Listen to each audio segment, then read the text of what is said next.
Ritorno all'Europa e alle sue radici. A 7 mesi dalle elezioni si riflette sui vari temi che, anche in Italia e in Veneto, mettono oggi in discussione l'Unione Europea a 60 anni dalla sua fondazione. Politici di centrodestra ed esperti ne hanno affrontato economia, prospettive per i giovani, pace, politica, agricoltura.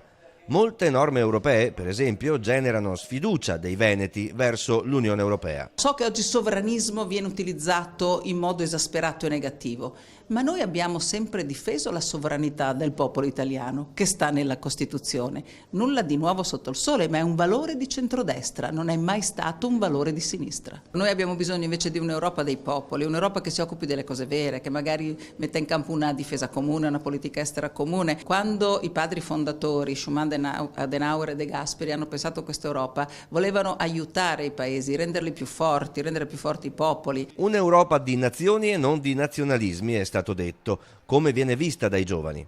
L'Europa è percepita in questo momento lontano dai giovani, disinteressata, poco utile per quello che noi crediamo e per quello che può servire per far crescere i giovani nel mondo del lavoro.